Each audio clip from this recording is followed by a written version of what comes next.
Punjabi study point 63 ਵੇਖ ਰਹੇ ਸਾਰੇ ਹੀ ਵਿਊਅਰਸ ਦਾ ਇਸ ਚੈਨਲ 'ਤੇ ਇੱਕ ਵਾਰ ਫੇਰ ਬਹੁਤ ਬਹੁਤ ਸਵਾਗਤ। ਮੈਂ ਅਮਰਜੀਤ ਕੌਰ ਅਗਲੀ ਵੀਡੀਓ ਲੈ ਕੇ ਆਪ ਜੀ ਦੇ ਸਾਹਮਣੇ ਪੇਸ਼ ਹੈਗੇ ਹਾਂ ਅਤੇ ਇਸ ਵੀਡੀਓ ਵਿੱਚ ਆਪਾਂ ਪੰਜਾਬ ਸਕੂਲ ਸਿੱਖਿਆ ਬੋਰਡ ਦੀ 12ਵੀਂ ਸ਼੍ਰੇਣੀ ਵਿਸ਼ਾ ਹੈ ਚੋਣਵੀ ਪੰਜਾਬੀ, ਇਸ ਨਾਲ ਸੰਬੰਧਿਤ ਪਹਿਲਾ ਸੈਂਪਲ ਪੇਪਰ ਆਪਾਂ ਅੱਜ ਡਿਸਕਸ ਕਰਨਾ ਹੈ ਤਾਂ ਕਿ ਵਿਦਿਆਰਥੀਆਂ ਦੀ 13 ਮਾਰਚ ਨੂੰ ਹੋਣ ਵਾਲੇ ਪੇਪਰ ਦੇ ਲਈ ਬਹੁਤ ਹੀ ਵਧੀਆ ਤਿਆਰੀ ਹੋ ਸਕੇ। ਸੈਂਪਲ ਪੇਪਰ ਬੜੇ ਮਹੱਤਵਪੂਰਨ ਹੁੰਦੇ ਨੇ ਬੇਟੇ, ਤਾਂ ਹੀ ਸਾਨੂੰ ਜਿਹੜਾ ਹੈ ਪਤਾ ਲੱਗਦਾ ਹੈ ਵੀ ਅਸੀਂ ਸਾਡੀ ਜਿਹੜੀ ਤਿਆਰੀ ਹੈ ਕਿੱਥੇ ਕੁ ਤੱਕ ਪਹੁੰਚੀ ਹੋਈ ਹੈ ਅਤੇ ਸਾਨੂੰ ਕਿੰਨਾ ਕੁ ਹੋਰ ਪੜ੍ਹਨ ਦੀ ਲੋੜ ਹੁੰਦੀ ਹੈ। ਠੀਕ ਹੈ, ਸੋ ਆਪਾਂ ਸੈਂਪਲ ਪੇਪਰ ਵਾਚਦੇ ਹੈਗੇ ਹਾਂ। ਕੁੱਲ ਨੰਬਰ ਨੇ 80 ਅਤੇ ਪਹਿਲਾ ਪ੍ਰਸ਼ਨ ਸੁੰਦਰ ਲਿਖਾਈ ਦੇ ਅੰਕਾਂ ਲਈ ਰਾਖਵਾਂ ਹੈ। 5 ਨੰਬਰ ਨੇ। ਕੋਸ਼ਿਸ਼ ਕਰਨੀ ਹੈ ਬੇਟਾ ਸੁੰਦਰ ਸਾਫ਼ ਲਿਖਣਾ ਹੈਗਾ। ਲਿਖਾਈ ਦਾ ਸਟਾਈਲ ਤੁਸੀਂ ਇਸ ਸਮੇਂ ਨਹੀਂ ਬਦਲ ਸਕੋਗੇ ਕਿਉਂਕਿ ਲਿਖਾਈ ਮੁੱਢ ਤੋਂ ਹੀ ਬਣ ਜਾਂਦੀ ਹੈਗੀ ਹੈ। ਫਿਰ ਵੀ ਕੋਸ਼ਿਸ਼ ਕਰਨਾ ਪੇਪਰ ਸਾਫ਼ ਸੁਥਰਾ ਕਰਨਾ ਹੈਗਾ, ਕੱਟ ਵੱਢ ਨਹੀਂ ਕਰਨੀ ਕਿਉਂਕਿ ਫਿਰ ਐਗਜ਼ਾਮੀਨਰ ਨੂੰ ਗੁੱਸਾ ਆਉਂਦਾ ਹੈਗਾ ਅਤੇ ਦੇਖਣ ਦੇ ਵਿੱਚ ਸੋਹਣਾ ਨਹੀਂ ਲੱਗਦਾ। ਅਤੇ 5 ਨੰਬਰ ਵੱਧ ਤੋਂ ਵੱਧ ਲੈਣ ਦੀ ਕੋਸ਼ਿਸ਼ ਕਰਨੀ ਹੈਗੀ ਹੈ। ਅਤੇ ਦੂਸਰਾ ਪ੍ਰਸ਼ਨ ਹੈ ਸਾਡਾ ਵਸਤੂਨਿਸ਼ਟ ਪ੍ਰਸ਼ਨਾਂ ਵਾਲਾ। ਇਸ ਦੇ ਵਿੱਚ 15 ਪ੍ਰਸ਼ਨ ਨੇ ਅਤੇ 2 ਨੰਬਰ ਦਾ ਹਰੇਕ ਪ੍ਰਸ਼ਨ ਨਾਲ 30 ਨੰਬਰ ਨੇ ਅਤੇ ਇਹਦੇ ਵੀ 3 ਭਾਗ ਹੈਗੇ ਨੇ। ਊੜਾ ਭਾਗ ਦੇ ਵਿੱਚ 1-2 ਸ਼ਬਦਾਂ ਦੇ ਵਿੱਚ ਉੱਤਰ ਦੇਣਾ ਹੈਗਾ ਪ੍ਰਸ਼ਨਾਂ ਦਾ ਆਪਾਂ ਨੇ। ਅਤੇ ਪਹਿਲਾ ਪ੍ਰਸ਼ਨ ਹੈ ਬੁੱਲੇ ਸ਼ਾਹ ਅਨੁਸਾਰ ਹਰ ਜਾਂ ਹਰ ਇੱਕ ਵਿੱਚ ਕਿਸ ਦੀ ਸੂਰਤ ਮੌਜੂਦ ਹੈ। ਤਾਂ ਇਹਦਾ ਉੱਤਰ ਕੀ ਹੈ? ਰੱਬ ਦੀ, ਜੋ ਕਿ ਸਾਡੇ ਇਸ ਜਿਹੜਾ ਹੈ ਇਹਨਾਂ ਦਾ ਜੋ ਕਾਫੀ ਰਚੀ ਹੋਈ ਹੈਗੀ ਆ ਉਹਦੇ ਵਿੱਚੋਂ ਇਹ ਪ੍ਰਸ਼ਨ ਹੈਗਾ ਅਤੇ ਕਾਫੀ ਦਾ ਨਾਂ ਹੈਗਾ ਮੂੰਹ ਆਈ ਬਾਤ ਨਾ ਰਹਿੰਦੀ ਹੈਗੀ ਹੈ। ਦੂਸਰਾ ਪ੍ਰਸ਼ਨ ਹੈ ਪੂਰਨ ਭਗਤ ਦੇ ਬਾਪ ਦਾ ਕੀ ਨਾਂ ਸੀ? ਉੱਤਰ ਹੈ ਰਾਜਾ ਸਲਵਾਨ ਅਤੇ ਉਹ ਸਿਆਲਕੋਟ ਦਾ ਰਾਜਾ ਸੀਗਾ। ਉਹ ਕਿਹੜਾ ਕਵੀ ਹੈ ਜਿਸ ਨੇ ਸਭ ਤੋਂ ਪਹਿਲਾਂ ਅੰਗਰੇਜ਼ੀ ਭਾਸ਼ਾ ਦੇ ਸ਼ਬਦਾਂ ਨੂੰ ਪੰਜਾਬੀ ਕਿੱਸੇ ਵਿੱਚ ਵਰਤਿਆ? ਜੋ ਮੇਰੀ ਜਾਣਕਾਰੀ ਹੈ ਉਸ ਦੇ ਅਨੁਸਾਰ ਕੋਈ ਵੀ ਅਜਿਹਾ ਕਵੀ ਨਹੀਂ ਹੈਗਾ ਜਿਸ ਨੇ ਪੰਜਾਬੀ ਕਿੱਸੇ ਦੇ ਵਿੱਚ ਅੰਗਰੇਜ਼ੀ ਭਾਸ਼ਾ ਦੇ ਸ਼ਬਦਾਂ ਦੀ ਵਰਤੋਂ ਕੀਤੀ ਹੋਵੇ। ਜਦੋਂ ਲੇਖਕ ਦਿੱਲੀ ਵਾਪਸ ਆਇਆ ਉਦੋਂ ਸਿੰਬਾ ਦੀ ਉਮਰ ਕਿੰਨੀ ਸੀ? ਹੁਣ ਇਹ ਪਾਠ ਸੀਗਾ ਸਭ ਤੋਂ ਪਿਆਰਾ ਸਿੰਬਾ। ਪਾਠ ਪੁਸਤਕ ਹੈ ਆਪਣੀ ਆਪ ਬੀਤੀਆਂ ਅਤੇ ਉਹਦੇ ਵਿੱਚੋਂ ਜਿਹੜਾ ਹੈ ਲੇਖਕ ਦੱਸਦਾ ਹੈ ਵੀ ਜਦੋਂ ਦਿੱਲੀ ਵਾਪਸ ਆਇਆ ਸੀਗਾ ਤਾਂ ਉਸ ਸਮੇਂ ਸਿੰਬਾ ਦੀ ਉਮਰ 1 ਮਹੀਨੇ ਦੀ ਸੀ। ਨਾਟਯ ਸ਼ਸਤਰ ਦਾ ਕਰਤਾ ਕੌਣ ਹੈ? ਤਾਂ ਆਨਸਰ ਕੀ ਹੈ? ਭਰਤ ਮੁਨੀ। ਅੱਗੇ ਹੈਗੇ ਨੇ ਬਹੁ ਵਿਕਲਪੀ ਪ੍ਰਸ਼ਨ ਉੱਤਰ। ਪਹਿਲਾ ਪ੍ਰਸ਼ਨ ਹੈ ਸ਼ਾਹ ਹੁਸੈਨ ਕਿਸ ਗੁਰੂ ਸਾਹਿਬ ਦਾ ਸਮਕਾਲੀ ਸੀ? ਸਮਕਾਲੀ ਹੁੰਦਾ ਹੈ ਵੀ ਉਸੇ ਦੌਰਾਨ ਵਾਪਰਿਆ, ਮਤਲਬ ਉਸੇ ਸਮੇਂ ਦੇ ਵਿੱਚ ਹੀ ਉਹ ਮਤਲਬ ਹੋਏ ਹੈਗੇ ਨੇ। ਤਾਂ ਇਹਦਾ ਆਨਸਰ ਹੈ ਸ਼੍ਰੀ ਗੁਰੂ ਅਰਜਨ ਦੇਵ ਜੀ, 5ਵੀਂ ਪਾਤਸ਼ਾਹੀ। ਅਗਲਾ ਪ੍ਰਸ਼ਨ ਹੈ ਵਾਰਸ ਸ਼ਾਹ ਕਿਸ ਕਾਵਿਧਾਰਾ ਦਾ ਕਵੀ ਹੈ? ਹੁਣ ਵਾਰਸ ਸ਼ਾਹ ਬਾਰੇ ਆਪਾਂ ਜਾਣਦੇ ਹਾਂ ਕਿ ਉਹਨਾਂ ਨੇ ਹੀਰ ਦਾ ਕਿੱਸਾ ਲਿਖਿਆ ਸੀ, ਸੋ ਇਹਦਾ ਆਨਸਰ ਕੀ ਹੈ? ਕਿੱਸਾ ਕਾਵਿਧਾਰਾ ਦਾ। ਚੰਡੀਗੜ੍ਹ ਵਿੱਚ ਨਿਯੁਕਤੀ ਡਾਕਟਰ ਜਸਵੰਤ ਸਿੰਘ ਨੇਕੀ ਦੀ ਕਿਸ ਸਵੈ ਜੀਵਨੀ ਦਾ ਅੰਸ਼ ਹੈ? ਹੁਣ ਸਵੈ ਜੀਵਨੀ ਆਪਣੀ ਕਿਹੜੀ ਪਾਠ ਪੁਸਤਕ 'ਚ ਨੇ? ਆਪ ਬੀਤੀਆਂ ਦੇ ਵਿੱਚ। ਉਹਦੇ ਵਿੱਚ ਜਿੰਨੇ ਵੀ ਪਾਠ ਹੈਗੇ ਨੇ ਸਾਰੇ ਹੀ ਲੇਖਕਾਂ ਦੀਆਂ ਆਪ ਬੀਤੀਆਂ ਭਾਵ ਸਵੈ ਜੀਵਨੀਆਂ ਦਾ ਅੰਸ਼ ਹੈਗੀਆਂ ਨੇ। ਤਾਂ ਇਸ ਪ੍ਰਸ਼ਨ ਦਾ ਉੱਤਰ ਕੀ ਹੈਗਾ? ਕੋਈ ਨੌ ਨਾ ਜਾਣੇ ਮੇਰਾ। ਅਗਲਾ ਪ੍ਰਸ਼ਨ ਹੈ ਜੀਵਨੀ ਕਿਹੋ ਜਿਹੇ ਵਿਅਕਤੀ ਦਾ ਜੀਵਨ ਚਰਿੱਤਰ ਪੇਸ਼ ਕਰਦੀ ਹੈ? ਤਾਂ ਪੁੱਛਦਾ ਵਿਸ਼ੇਸ਼ ਵਿਅਕਤੀ ਦਾ, ਮਹਾਂਪੁਰਖ ਦਾ, ਆਮ ਵਿਅਕਤੀ ਦਾ, ਮਰ ਚੁੱਕੇ ਵਿਅਕਤੀ ਦਾ ਜਾਂ ਜੀਵਤ ਵਿਅਕਤੀ ਦਾ? ਆਨਸਰ ਕੀ ਹੈ? ਵਿਸ਼ੇਸ਼ ਵਿਅਕਤੀ ਦਾ ਜਾਂ ਫਿਰ ਕਿਸੇ ਮਹਾਨ ਪੁਰਖ ਦਾ। ਅਗਲਾ ਪ੍ਰਸ਼ਨ ਹੈ ਬੈਂਤ ਛੰਦ ਕਿੰਨੀਆਂ ਤੁਕਾਂ ਦੇ ਹੁੰਦੇ ਹਨ? 1 ਤੁਕੇ, 1.5 ਤੁਕੇ, ਇਹਨਾਂ ਵਿੱਚੋਂ ਕੋਈ ਨਹੀਂ। ਤਾਂ ਆਨਸਰ ਸਹੀ ਆਨਸਰ ਕੀ ਹੈਗਾ? 2 ਤੁਕੇ, 4 ਤੁਕੇ ਜਾਂ ਬਹੁਤ ਤੁਕੇ। ਤੁਕ ਹੁੰਦਾ ਅਰਥ ਹੁੰਦੀ ਆ ਲਾਈਨ, ਭਾਵ 2 ਲਾਈਨਾਂ ਵਾਲੇ ਹੋ ਸਕਦੇ ਨੇ, 4 ਲਾਈਨਾਂ ਵਾਲੇ ਹੋ ਸਕਦੇ ਨੇ ਜਾਂ ਬਹੁਤੀਆਂ ਲਾਈਨਾਂ ਵਾਲੇ ਹੋ ਸਕਦੇ ਹੈਗੇ ਨੇ। ਇਸ ਦਾ ਆਨਸਰ ਇਹ ਹੈਗਾ। ਅੱਗੇ ਜਿਹੜਾ ਸਾਡਾ ਈੜੀ ਭਾਗ ਹੈ ਉਹਦੇ ਵਿੱਚ ਲਿਖਣਾ ਹੈ ਆਪਾਂ ਸਹੀ ਗਲਤ। ਲਾਈਨ ਹੈਗੀ ਹੈ ਬੁੱਲੇ ਸ਼ਾਹ ਕਲੰਦਰ ਰੱਬ ਨੂੰ ਕਹਿੰਦਾ ਹੈ, ਇਹ ਲਾਈਨ ਬਿਲਕੁਲ ਠੀਕ ਹੈਗੀ ਆ। ਦੂਸਰਾ ਪ੍ਰਸ਼ਨ ਰਾਂਝਾ ਜੋਗ ਲੈ ਕੇ ਰੰਗਪੁਰ ਖੇੜੀ ਪਹੁੰਚਿਆ ਸੀ, ਇਹ ਠੀਕ ਹੈਗਾ। ਚੰਡੀ ਦੇ ਵਾਰ ਵਿੱਚ ਨੇਕੀ ਅਤੇ ਬਦੀ ਦੀ ਲੜਾਈ ਸੀ, ਬਦੀ ਹੁੰਦੀ ਹੈ ਬੁਰਾਈ, ਤਾਂ ਇਹ ਬਿਲਕੁਲ ਠੀਕ ਹੈ। ਲੇਖਕ ਨੇ ਇਕੱਠੇ ਕੀਤੇ ਅਖਾਣਾਂ ਨੂੰ ਲੋਕ ਆਖਦੇ ਹਨ, ਪੁਸਤਕ ਵਿੱਚ ਨਹੀਂ ਛਪਵਾਇਆ ਹੈਗਾ। ਇਹ ਵੀ ਆਪਣਾ ਆਪ ਬੀਤੀਆਂ ਪਾਠ ਪੁਸਤਕ ਦੇ ਵਿੱਚ ਪਾਠ ਹੈਗਾ ਅਤੇ ਬਣਜਾਰਾ ਬੇਦੀ ਜੀ ਦਾ ਲਿਖਿਆ ਹੋਇਆ ਹੈਗਾ ਅਤੇ ਉਹਦੇ ਵਿੱਚ ਉਹਨਾਂ ਨੇ ਲਿਖਿਆ ਹੈ ਵੀ ਅਖਾਣ ਇਕੱਠੇ ਕੀਤੇ ਉਹਨਾਂ ਨੇ, ਫਿਰ ਲੋਕ ਆਖਦੇ ਹਨ ਪੁਸਤਕ ਦੇ ਵਿੱਚ ਛਪਵਾਇਆ ਇਸ ਨੂੰ। ਤਾਂ ਇਹ ਜਿਹੜਾ ਲਾਈਨ ਹੈ ਗਲਤ ਹੈਗੀ ਆ ਆਪਣੀ ਪਾਠ ਪੁਸਤਕ ਦੇ ਅਨੁਸਾਰ। ਅਗਲਾ ਜੋ ਸਾਡਾ ਵਾਕ ਹੈ ਉਹ ਹੈ ਪੰਜਾਬੀ ਵਿੱਚ ਲਲਿਤ ਨਿਬੰਧ ਕੁਲਵੀਰ ਸਿੰਘ ਕਾਂਗ ਜੀ ਨੇ ਨਹੀਂ ਲਿਖੇ ਹਨ। ਤਾਂ ਇਹ ਵਾਕ ਗਲਤ ਹੈ, ਕਿਉਂਕਿ ਨਿਬੰਧ ਦਾ ਇਤਿਹਾਸ ਪੜ੍ਹ ਕੇ ਵੇਖੋ ਤਾਂ ਉਹਦੇ ਵਿੱਚ ਕੁਲਵੀਰ ਸਿੰਘ ਕਾਂਗ ਇੱਕ ਅਜਿਹੇ ਵਿਅਕਤੀ ਨੇ ਜਿਨ੍ਹਾਂ ਨੇ ਬਹੁਤ ਸਾਰੇ ਨਿਬੰਧ ਲਿਖੇ ਹੈਗੇ ਨੇ। ਸੋ ਇਹ ਲਾਈਨ ਗਲਤ ਹੈਗੀ ਆ। ਤਾਂ ਅੱਗੇ ਹੈਗਾ ਹੇਠ ਲਿਖੇ ਕਾਵਿ ਟੋਟਿਆਂ ਵਿੱਚੋਂ ਕਿਸੇ ਇੱਕ ਦੀ ਪ੍ਰਸੰਗ ਦੱਸ ਕੇ ਵਿਆਖਿਆ ਕਰੋ। ਤੇ 2 ਕਾਵਿ ਟੋਟੇ ਦਿੱਤੇ ਹੋਏ ਹੈਗੇ ਨੇ। ਪਹਿਲਾ ਕਾਵਿ ਟੋਟਾ ਕਿੱਥੋਂ ਹੈਗਾ? ਸੂਫੀ ਕਾਵਿ ਦੇ ਵਿੱਚੋਂ, ਦੂਸਰਾ ਹੈ ਗੁਰਮਤਿ ਕਾਵਿ ਦੇ ਵਿੱਚੋਂ। ਤਾਂ ਇਸ ਪ੍ਰਸ਼ਨ ਦੇ 7 ਨੰਬਰ ਨੇ, 2 ਨੰਬਰ ਪ੍ਰਸੰਗ ਦੇ, 5 ਨੰਬਰ ਜਿਹੜੇ ਹੈਗੇ ਨੇ ਵਿਆਖਿਆ ਕਰਨ ਦੇ। ਤਾਂ ਪਹਿਲਾ ਜੋ ਪੈਰਾਗ੍ਰਾਫ ਹੈ ਸਾਡਾ ਉਹ ਹੈ ਮੀਣੀ ਢੱਗੀ ਨਾਮ ਸਾਈਂ ਦਾ ਅੰਦਰ ਵਹਿ ਕਰ ਚੋਏ, ਉਛਲ ਨਦੀਆਂ ਤਾਰੂ ਹੋਈਆਂ ਮੈਂ ਕੰਢੇ ਰਹੀ ਖਲੋਏ, ਕਹੈ ਹੁਸੈਨ ਫਕੀਰ ਸਾਈਂ ਦਾ ਹੋਣੀ ਹੋਏ ਸੋ ਹੋਏ। ਤਾਂ ਇਹ ਜਿਹੜੀ ਕਵਿਤਾ ਹੈ ਸ਼ਾਹ ਹੁਸੈਨ ਜੀ ਦੀ ਲਿਖੀ ਹੋਈ ਹੈਗੀ ਆ। ਅਤੇ ਇਹਦੇ ਵਿੱਚ ਉਹਨਾਂ ਨੇ ਜਿਹੜਾ ਦੱਸਿਆ ਹੈਗਾ ਕਿ ਜਿਹੜਾ ਮਨੁੱਖ ਹੈਗਾ ਉਹ ਜੇਕਰ ਨਾਮ ਸਿਮਰਦਾ ਹੈਗਾ ਤਾਂ ਫਿਰ ਉਹ ਇਸ ਸੰਸਾਰ ਦੇ ਜਿਹੜੇ ਵਿਕਾਰਾਂ ਦੀਆਂ ਨਦੀਆਂ ਨੇ ਉਹਨਾਂ ਨੂੰ ਤਰ ਲੈਂਦਾ ਹੈਗਾ। ਅਤੇ ਜੇਕਰ ਉਹ ਅਜਿਹਾ ਨਹੀਂ ਕਰਦਾ ਤਾਂ ਫਿਰ ਅਜਿਹਾ ਮਨੁੱਖ ਹੈ ਜਿਹੜਾ ਉਹ ਕੰਢੇ ਖੜ੍ਹ ਕੇ ਖਲੋਇਆ ਰਹਿੰਦਾ ਹੈਗਾ ਅਤੇ ਉਸ ਨੂੰ ਕੁਝ ਵੀ ਪ੍ਰਾਪਤ ਨਹੀਂ ਹੁੰਦਾ ਹੈਗਾ। ਅਤੇ ਇਹ ਜਿਹੜਾ ਕਾਫੀ ਹੈ ਇਸ ਦਾ ਨਾਮ ਹੈ ਪਾਵੇਂਗਾ ਦੀਦਾਰ ਸਾਈਂ ਦਾ। ਕੀ ਹੈਗੀ ਆ? ਪਾਵੇਂਗਾ ਦੀਦਾਰ ਸਾਈਂ ਦਾ। ਠੀਕ ਹੈ, ਇਸ ਦੇ ਵਿੱਚੋਂ ਲਈ ਗਈ ਹੈਗੀ ਆ। ਹੁਣ ਕਾਰਨ ਕੀ ਹੈਗਾ ਹੈ? ਆਪਾਂ ਨੂੰ ਕਵਿਤਾ ਦਾ ਨਾਮ ਪਤਾ ਹੋਣਾ ਚਾਹੀਦਾ ਹੈ, ਕਿਉਂਕਿ ਉਹਨੇ ਹੁਸੈਨ ਸ਼ਬਦ ਲਿਖਤਾ ਤਾਂ ਇਹਦਾ ਮਤਲਬ ਕੀ ਹੈ? ਰਾਈਟਰ ਕੌਣ ਹੈ? ਸ਼ਾਹ ਹੁਸੈਨ। ਤਾਂ ਆਪਾਂ ਜਦੋਂ ਪ੍ਰਸੰਗ ਦੇ 2 ਨੰਬਰ ਲੈਣੇ ਨੇ ਹਰ ਹਾਲਤ ਵਿੱਚ ਬੇਟੇ, ਨੰਬਰ ਵੱਧ ਤੋਂ ਵੱਧ ਆਪਾਂ ਨੇ ਪ੍ਰਾਪਤ ਇਸੇ ਤਰ੍ਹਾਂ ਹੀ ਕਰ ਸਕਦੇ ਹੈਗੇ ਜਦੋਂ ਆਪਾਂ ਕੋਈ ਵੀ ਚੀਜ਼ ਨਾ ਛੱਡਾਂਗੇ। ਪ੍ਰਸੰਗ ਕੀ ਲਿਖਾਂਗੇ ਵੀ ਇਹ ਕਾਵਿ ਟੋਟਾ ਸਾਡੀ ਪੰਜਾਬੀ ਦੀ ਪਾਠ ਪੁਸਤਕ ਮੱਧਕਾਲੀਨ ਪੰਜਾਬੀ ਕਾਵਿ ਬ੍ਰੈਕਟ ਦੇ ਵਿੱਚ ਲਿਖਣਾ ਝਲਕਾਂ ਅਤੇ ਇਤਿਹਾਸ। ਇਹਦੇ ਵਿੱਚ ਦਰਜ ਕਵੀ ਸ਼ਾਹ ਹੁਸੈਨ ਜੀ ਦੀ ਕਵਿਤਾ ਹੈ ਜਿਹੜੀ ਕਿ ਸੂਫੀ ਕਾਵਿ ਭਾਗ ਦੇ ਵਿੱਚ ਦਰਜ ਹੈ, ਕਿਉਂਕਿ ਆਪਣੀ ਪਾਠ ਪੁਸਤਕ ਦੇ ਵੀ ਕਈ ਭਾਗ ਹੈਗੇ ਨੇ। ਸੋ ਅਸੀਂ ਲਾਈਨ ਇਹ ਵੀ ਲਿਖਣੀ ਹੈਗੀ ਆ। ਤਾਂ ਇਸ ਵਿੱਚ ਸ਼ਾਹ ਹੁਸੈਨ ਜੀ ਨੇ ਮਨੁੱਖ ਨੂੰ ਪਰਮਾਤਮਾ ਦੇ ਦਰਸ਼ਨ ਪ੍ਰਾਪਤ ਕਰਨ ਲਈ ਨਿਰਮਾਣਤਾ ਧਾਰਨ ਕਰਨ, ਵਿਕਾਰਾਂ ਤੋਂ ਛੁਟਕਾਰਾ ਪ੍ਰਾਪਤ ਕਰਨ ਅਤੇ ਪ੍ਰਭੂ ਦਾ ਨਾਮ ਸਿਮਰਨ ਕਰਨ ਦੀ ਜਿਹੜੀ ਹੈ ਸਿੱਖਿਆ ਦਿੱਤੀ ਹੈਗੀ ਆ। ਅਤੇ ਉਹ ਕੀ ਕਹਿੰਦੇ ਹੈਗੇ ਨੇ, ਆਪਾਂ ਫਿਰ ਵਿਆਖਿਆ ਦੇ ਵਿੱਚ ਲਿਖਾਂਗੇ ਮੀਣੀ ਢੱਗੀ ਨਾਮ ਸਾਈਂ ਦਾ ਅੰਦਰ ਵਹਿ ਕਰ ਚੋਏ, ਉਛਲ ਨਦੀਆਂ ਤਾਰੂ ਹੋਈਆਂ ਮੈਂ ਕੰਢੇ ਰਹੀ ਖਲੋਏ, ਕਹੇ ਹੁਸੈਨ ਫਕੀਰ ਸਾਈਂ ਦਾ ਹੋਣੀ ਹੋਏ ਸੋ ਹੋਏ।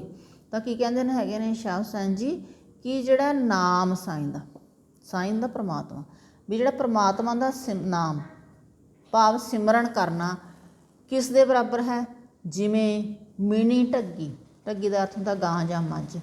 ਵੀ ਕੋਈ ਗਾਂ ਜਾਂ ਮੱਝ ਹੈ, ਅੰਦਰ ਬਹਿ ਕਰ ਚੋਏ, ਅਸੀਂ ਉਸ ਨੂੰ ਅੰਦਰ ਬੈਠ ਕੇ ਉਸ ਦਾ ਦੁੱਧ ਚੋ ਕੇ ਵਰਤ ਸਕਦੇ ਹੈਗੇ ਹਾਂ। ਇਸੇ ਤਰ੍ਹਾਂ ਹੀ ਪ੍ਰਮਾਤਮਾ ਦਾ ਨਾਮ ਸਿਮਰਨਾ ਹੈ, ਅਸੀਂ ਅੰਦਰ ਬੈਠ ਕੇ ਵੱਧ ਤੋਂ ਵੱਧ ਉਸ ਦਾ ਸਿਮਰਨ ਕਰ ਸਕਦੇ ਹੈਗੇ ਹਾਂ, ਉਸ ਦਾ ਸਾਨੂੰ ਵੱਧ ਤੋਂ ਵੱਧ ਲਾਭ ਹੋਊਗਾ।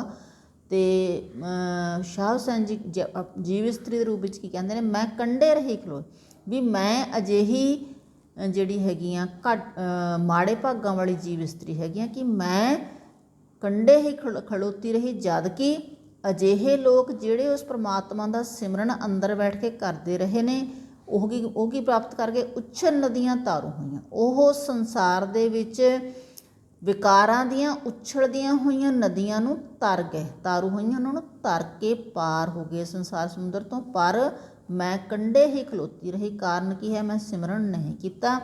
ਕਹੇ ਹੁਸੈਨ ਫਕੀਰ ਸਾਈਂ ਦਾ ਹੋਣੀ ਹੋਏ ਸੋ ਹੋਏ। ਹੋਣੀ ਹੁੰਦੀ ਹੈ ਕਿਸਮਤ। ਤਾਂ ਸ਼ਾਹ ਹੁਸੈਨ ਜੀ ਫਿਰ ਇੱਕ ਸਿੱਟਾ ਕੱਢਦੇ ਨੇ ਕਿ ਇਹਦੇ ਵਿੱਚ ਮੇਰਾ ਕੋਈ ਦੋਸ਼ ਨਹੀਂ। ਕਾਰਨ ਕੀ ਹੈ? ਜੋ ਚੀਜ਼ ਕਿਸਮਤ ਵਿੱਚ ਹੁੰਦੀ ਹੈ, ਹੋਣੀ ਹੋਏ ਸੋ ਹੋਏ। ਕਿਸਮਤ ਵਿੱਚ ਜੋ ਚੀਜ਼ ਪ੍ਰਾਪਤ ਕਰ ਸਕਦਾ ਹੈ ਮਨੁੱਖ ਉਹ ਹੀ ਹੋ ਸਕਦੀ ਹੈਗੀ ਆ। ਜੇ ਉਹਦੀ ਕਿਸਮਤ 'ਚ ਨਹੀਂ ਤਾਂ ਉਹ ਪਰਮਾਤਮਾ ਦਾ ਸਿਮਰਨ ਵੀ ਨਹੀਂ ਕਰ ਸਕਦਾ। ਅਤੇ ਦੂਸਰੀ ਕਵਿਤਾ ਹੈ ਸਾਡੀ ਪਵਨ ਗੁਰੂ ਪਾਣੀ ਪਿਤਾ। ਇਹ ਸ਼੍ਰੀ ਗੁਰੂ ਨਾਨਕ ਦੇਵ ਜੀ ਦੀ ਰਚਨਾ ਹੈਗੀ ਹੈ, ਗੁਰਮਤਿ ਕਾਵਿ ਦੇ ਵਿੱਚੋਂ ਹੈਗੀ ਹੈ। ਤਾਂ ਆਪਾਂ ਇਹਦਾ ਜੋ ਲਿਖਣਾ ਹੈ ਜੇ ਪ੍ਰਸੰਗ ਇਹਦੇ 'ਚ ਲਿਖਾਂਗੇ ਕਿ ਇਹ ਕਾਵਿ ਸਤਰਾਂ ਸਾਡੀ ਪੰਜਾਬੀ ਦੀ ਪਾਠ ਪੁਸਤਕ ਪੰਜਾਬੀ ਕਾਵਿ ਝਲਕਾਂ ਮੱਧਕਾਲੀਨ ਪੰਜਾਬੀ ਕਾਵਿ ਝਲਕਾਂ ਅਤੇ ਇਤਿਹਾਸ ਦੇ ਵਿੱਚੋਂ ਲਈ ਗਈ ਹੈ। ਇਹ ਗੁਰਮਤਿ ਭਾਗ ਦੇ ਵਿੱਚ ਦਰਜ ਹੈ ਅਤੇ ਪਹਿਲੀ ਪਾਤਸ਼ਾਹੀ ਸਾਹਿਬ ਸ਼੍ਰੀ ਗੁਰੂ ਨਾਨਕ ਦੇਵ ਜੀ ਦੀ ਰਚਨਾ ਹੈ ਅਤੇ ਉਹਨਾਂ ਦੀ ਸ਼੍ਰੋਮਣੀ ਬਾਣੀ ਹੈ ਜੋ ਜਪਜੀ ਸਾਹਿਬ ਦੇ ਵਿੱਚੋਂ ਲਈ ਗਈ ਹੈ, ਜੋ ਕਿ ਅੰਮ੍ਰਿਤ ਵੇਲੇ ਦੀ ਬਾਣੀ ਹੈਗੀ ਆ ਅਤੇ ਉਹ ਉਸਦਾ ਅੰਤਲਾ ਸ਼ਲੋਕ ਹੈਗਾ। ਅਤੇ ਇਹਦੇ ਵਿੱਚ ਉਹਨਾਂ ਨੇ ਮਨੁੱਖ ਨੂੰ ਸਮਝਾਇਆ ਹੈਗਾ ਕਿ ਉਸਦੇ ਜੀਵਨ ਦੇ ਵਿੱਚ ਜੋ ਵੀ ਹੁੰਦਾ ਹੈ ਉਹ ਪ੍ਰਮਾਤਮਾ ਦੀ ਮਰਜ਼ੀ ਦੇ ਅਨੁਸਾਰ ਹੁੰਦਾ ਹੈਗਾ ਅਤੇ ਇਹ ਸਾਰੀ ਰਚਨਾ ਉਸ ਪ੍ਰਮਾਤਮਾ ਨੇ ਰਚੀ ਹੈਗੀ ਹੈ ਅਤੇ ਮਨੁੱਖ ਨੂੰ ਜਿਹੜਾ ਹੈ ਸਿਮਰਨ ਕਰਨਾ ਚਾਹੀਦਾ ਹੈ। ਉਹਨਾਂ ਨੇ ਕਿਹਾ ਹੈਗਾ ਪਵਨ ਗੁਰੂ ਪਾਣੀ ਪਿਤਾ, ਕਿ ਇਹ ਜਿਹੜਾ ਸੰਸਾਰ ਹੈ ਉਹਦੇ ਵਿੱਚ ਹਵਾ ਹੈ, ਜਿਸ ਰਾਹੀਂ ਅਸੀਂ ਸਾਹ ਲੈਂਦੇ ਹੈਗੇ ਹਾਂ, ਉਹ ਸਾਡੇ ਗੁਰੂ ਦੇ ਸਮਾਨ ਹੈ। ਪਾਣੀ ਹੈ ਸਾਡੇ ਪਿਤਾ ਦੇ ਸਮਾਨ ਹੈ, ਉਨਾ ਮਹੱਤਵਪੂਰਨ ਹੈ ਜਿੰਨਾ ਸਾਡਾ ਪਿਤਾ ਮਹੱਤਵਪੂਰਨ ਹੁੰਦਾ ਹੈ। ਮਾਤਾ ਧਰਤ ਮਹੱਤ, ਅਤੇ ਇਹ ਧਰਤੀ ਸਭ ਨਾਲੋਂ ਮਹਾਨ ਮਾਂ ਹੈ ਸਭ ਦੀ, ਜਿਹੜੀ ਕਿ ਸਾਰੇ ਜੀਵਾਂ ਦੀ ਪਾਲਣਾ ਪੋਸ਼ਣਾ ਕਰਦੀ ਹੈ, ਉਸਨੂੰ ਆਹਾਰ ਖੁਰਾਕ ਦਿੰਦੀ ਹੈ, ਉਸਨੂੰ ਰਹਿਣ ਬਸੇਰਾ ਦਿੰਦੀ ਹੈ। ਦਿਵਸ ਰਾਤ ਦੋਏ ਦਾਈ ਦਾਇਆ ਖੇਲੇ ਸਗਲ ਜਗਤ, ਦਿਵਸ ਹੁੰਦਾ ਦਿਨ, ਰਾਤ ਦੋਵੇਂ ਹੀ।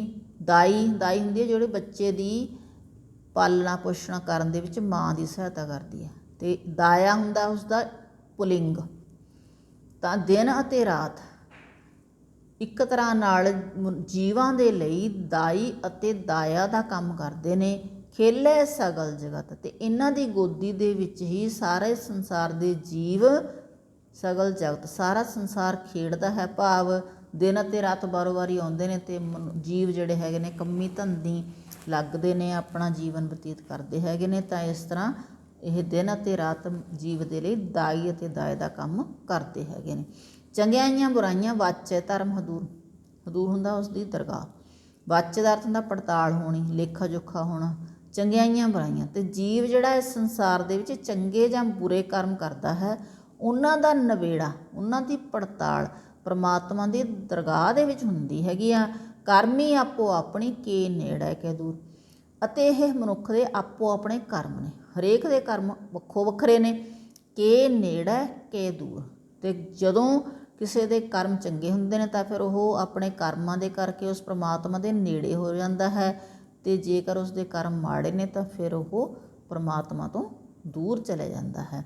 ਜਿਨੀ ਨਾਮ ਧਿਆਇਆ ਗਏ ਮਸਕਤ ਕਾਲ, ਤਾਂ ਇਸ ਤਰ੍ਹਾਂ ਗੁਰੂ ਜੀ ਕਹਿੰਦੇ ਨੇ ਵੀ ਉਹ ਲੋਕ ਜਿਨ੍ਹਾਂ ਨੇ ਉਸ ਪ੍ਰਮਾਤਮਾ ਦਾ ਸਿਮਰਨ ਕੀਤਾ ਹੈ, ਗਏ ਮਸਕਤ ਕਾਲ, ਆਪਣਾ ਇਸ ਜੀਵਨ ਦੇ ਵਿੱਚ ਆਉਣਾ ਸਫਲ ਕਰਦੇ ਨੇ, ਅਤੇ ਉਹਨਾਂ ਦੀ ਜੋ ਸਾਧਨਾ ਕਰਦੇ ਨੇ, ਪ੍ਰਮਾਤਮਾ ਦਾ ਨਾਮ ਸਿਮਰਦੇ ਨੇ, ਉਹ ਜਿਹੜੀ ਮਿਹਨਤ ਹੈ ਉਸ ਪ੍ਰਮਾਤਮਾ ਦੀ ਦਰਗਾਹ ਦੇ ਵਿੱਚ ਸਫਲ ਹੋ ਜਾਂਦੀ ਹੈਗੀ। ਮਸਕਤ ਹੁੰਦੀ ਹੈ ਮਿਹਨਤ। ਅਗਲਾ ਜੋ ਪ੍ਰਸ਼ਨ ਹੈ ਉਹ ਹੈ ਹੇਠ ਲਿਖੀਆਂ ਕਵਿਤਾਵਾਂ ਵਿੱਚੋਂ ਕਿਸੇ ਇੱਕ ਦਾ ਕੇਂਦਰੀ ਭਾਵ ਲਿਖਣਾ ਹੈਗਾ। ਫੱਕੜ ਜਾਤੀ ਫੱਕੜ ਨਾਉ, ਸ਼੍ਰੀ ਗੁਰੂ ਨਾਨਕ ਦੇਵ ਜੀ ਦਾ ਲਿਖਿਆ ਹੋਇਆ ਹੈਗਾ। ਅਤੇ ਦੂਸਰਾ ਹੈ ਦਿਲੋਂ ਮੁਹੱਬਤ ਜਿਨ ਸੇਈ ਸੱਚਿਆ, ਇਹ ਸ਼ੇਖ ਫਰੀਦ ਜੀ ਦਾ ਲਿਖਿਆ ਹੋਇਆ ਹੈਗਾ। ਤਾਂ ਇਹ 5 ਨੰਬਰ ਦਾ ਹੈਗਾ ਬੇਟੇ, ਬੜੇ ਕਈ ਲਾਈਨਾਂ ਲਿਖਣੀਆਂ ਨੇ, ਮਤਲਬ 1-2 ਲਾਈਨਾਂ ਨਹੀਂ, ਕੁਝ ਮਤਲਬ ਆਪਣੇ ਕਵਿਤਾ ਦੇ ਵਿੱਚੋਂ ਵਿਸਥਾਰ ਵੀ ਦੇਣਾ ਹੁੰਦਾ ਹੈਗਾ, ਤਾਂ ਹੀ ਅਸੀਂ 5 ਨੰਬਰ ਲੈ ਸਕਦੇ ਹੈਗੇ ਹਾਂ। ਫੱਕੜ ਜਾਤੀ ਫੱਕੜ ਨਾ, ਫੱਕੜ ਹੁੰਦਾ ਝੂਠ ਜਾਂ ਵਿਅਰਥ ਕਹਿ ਸਕਦੇ ਹੈਗੇ ਹਾਂ। ਤਾਂ ਸ਼੍ਰੀ ਗੁਰੂ ਨਾਨਕ ਦੇਵ ਜੀ ਦਾ ਜਿਸ ਸਮੇਂ ਜਨਮ ਹੋਇਆ ਹੈਗਾ, ਆਪਾਂ ਨੂੰ ਪਤਾ ਹੈ ਉਸ ਸਮੇਂ ਜਿਹੜਾ ਹੈ ਵਰਣ ਵਿਵਸਥਾ ਪੂਰੇ ਜ਼ੋਰਾਂ 'ਤੇ ਸੀਗੀ, ਅਤੇ ਜਾਤ ਦੇ ਆਧਾਰ 'ਤੇ ਲੋਕਾਂ ਦਾ ਵਿਤਕਰਾ ਹੋ ਰਿਹਾ ਸੀਗਾ, ਮਤਲਬ ਉੱਚੀ ਨੀਵੀਂ ਜਾਤੀ ਕਰਕੇ। ਤਾਂ ਇਸ ਕਰਕੇ ਸ਼੍ਰੀ ਗੁਰੂ ਨਾਨਕ ਦੇਵ ਜੀ ਨੇ ਕਿਹਾ ਕਿ ਜਿਹੜੀਆਂ ਉੱਚੀ ਜਾਤੀ ਦਾ ਹੰਕਾਰ ਹੈ ਉਹ ਝੂਠ ਹੈ, ਵਿਅਰਥ ਹੈਗਾ। ਜੇਕਰ ਮਨੁੱਖ ਚੰਗੇ ਕਰਮ ਨਹੀਂ ਕਰਦਾ ਤਾਂ ਉਹ ਭਾਵੇਂ ਉੱਚੀ ਜਾਤੀ ਦਾ ਹੋਵੇ ਤਾਂ ਉਹ ਕਿਸੇ ਕੰਮ ਦਾ ਨਹੀਂ।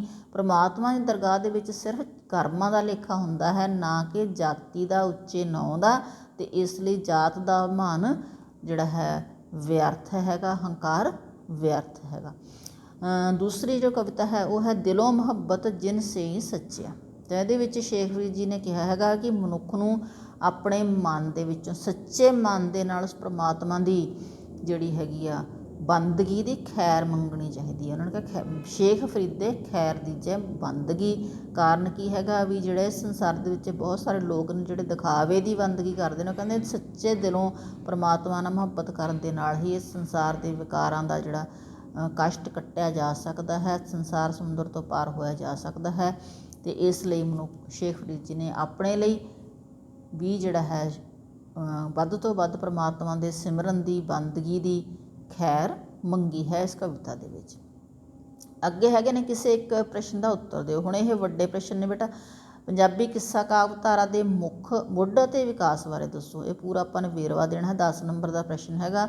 ਜਾਂ ਫਿਰ ਵਾਰਸ ਸ਼ਾਹ ਦੇ ਜੀਵਨ ਰਚਨਾ ਅਤੇ ਉਸਦੀ ਕਾਵਿ ਕਲਾ ਬਾਰੇ ਜਾਣਕਾਰੀ ਦਿਓ। ਇਹ ਕਿੱਸਾ ਕਾਵਿ ਦੇ ਵਿੱਚੋਂ ਹੈਗਾ ਅਤੇ ਵਾਰਸ ਸ਼ਾਹ ਜੀ ਨੇ ਜਿਹੜਾ ਹੈ ਹੀਰ ਦੀ ਰਚਨਾ ਕੀਤੀ ਹੈਗੀ ਆ, ਆਪਣੇ ਜਿਹੜਾ ਹੈ ਉਹਦੇ ਵਿੱਚ ਸਿਲੇਬਸ ਵਿੱਚ ਦਰਜ ਹੈਗੀ ਆ। ਤਾਂ ਇਹ ਪਾਠ ਪ੍ਰਸ਼ਨ ਤੁਸੀਂ ਬੜੇ ਚੰਗੀ ਤਰ੍ਹਾਂ ਤਿਆਰ ਕਰਨੇ ਹੈਗੇ ਨੇ ਬੇਟਾ। ਅਤੇ ਅੱਗੇ ਹੈਗੇ ਨੇ ਆਪਣੇ 6ਵਾਂ ਪ੍ਰਸ਼ਨ। ਇਹਦੇ ਵਿੱਚੋਂ ਆਪਣੀ ਕਿਤਾਬ ਹੈਗੀ ਆ ਆਪ ਬੀਤੀਆਂ, ਉਹਦੇ ਵਿੱਚੋਂ ਜਿਹੜੇ ਪ੍ਰਸ਼ਨਾਂ ਦੇ ਉੱਤਰ ਦੇਣੇ ਹੈਗੇ ਨੇ। ਪੂਰਨ ਸਿੰਘ ਦੀ ਮਾਂ ਜਿਹੜੀ ਹੈਗੀ ਆ ਉਹ ਅਟਕ ਦਰਿਆ ਨੂੰ ਜਿਊੜਾ ਕਿਉਂ ਕਹਿੰਦੀ ਹੈਗੀ ਆ। ਇਹ ਪਹਿਲਾ ਹੀ ਪਾਠ ਆਪਣਾ ਆਪ ਬੀਤੀਆਂ ਪਾਠ ਪੁਸਤਕ ਦੇ ਵਿੱਚ, ਜਿਹਦੇ ਵਿੱਚ ਐਬਟਾਬਟ ਹੈ ਉਹਦਾ ਨਾਮ। ਪੂਰਨ ਸਿੰਘ ਦੀ ਮਾਂ ਹੈ ਜੋ ਅਟਕ ਦਰਿਆ ਨੂੰ ਜਿਊੜਾ ਕਿਉਂ ਕਹਿੰਦੀ ਸੀ, ਕਿਉਂਕਿ ਇੱਕ ਵਾਰੀ ਜਿਹੜਾ ਹੈ ਪੂਰਨ ਸਿੰਘ ਦੀ ਮਾਂ ਉਸਨੂੰ ਅਟਕ ਦਰਿਆ 'ਤੇ ਉੱਤੇ ਨਵਾ ਰਹੀ ਸੀਗੀ ਅਤੇ ਉਹ ਉਹਦੇ ਹੱਥੋਂ ਛੁੱਟ ਕੇ ਦਰਿਆ ਦੇ ਵਿੱਚ ਗਿਰ ਗਿਆ ਸੀ। ਪਰ ਇੱਕ ਹੋਰ ਛੱਲ ਆਈ ਤਾਂ ਫਿਰ ਉਹ ਛੱਲ ਨੇ ਪੂਰਨ ਸਿੰਘ ਨੂੰ ਉਹਦੀ ਮਾਂ ਦੀ ਕੁੱਛੜ ਉਹਦੀਆਂ ਬਾਹਾਂ ਦੇ ਵਿੱਚ ਸਮਝ ਲਓ ਸੰਭਾਲ ਦਿੱਤਾ ਸੀ। ਅਤੇ ਇਸ ਤਰ੍ਹਾਂ ਉਹਨੂੰ ਲੱਗਿਆ ਕਿ ਅਟਕ ਦਰਿਆ ਇੱਕ ਜਿਊੜਾ ਹੈ, ਕਿ ਉਸਨੇ ਉਸਦੀ ਜਿਹੜਾ ਪੁੱਤਰ ਉਸਨੂੰ ਵਾਪਿਸ ਦੇ ਦਿੱਤਾ ਹੈਗਾ। ਦਿੱਲੀ ਦੇ ਡਿਪਟੀ ਕਮਿਸ਼ਨਰ ਲੱਗਣ ਉਪਰੰਤ ਡਾਕਟਰ ਰੰਧਾਵਾ ਨੇ ਪੇਸ਼ਗੀ ਕਰਾਇਆ ਦੱਬਣ ਵਾਲੇ ਲਾਲਾ ਜੀ ਨੂੰ ਕਿਵੇਂ ਸਬਕ ਸਿਖਾਇਆ। ਇਹ ਆਪਣਾ ਪਾਠ ਦੇ ਵਿੱਚੋਂ ਹੈਗਾ, ਆਪ ਬੀਤੀਆਂ ਪਾਠ ਪੁਸਤਕ ਦੇ ਵਿੱਚੋਂ। ਤਾਂ ਉਹਨਾਂ ਨੇ ਜਿਹੜਾ ਹੈ ਦੱਸਿਆ ਹੈਗਾ ਕਿ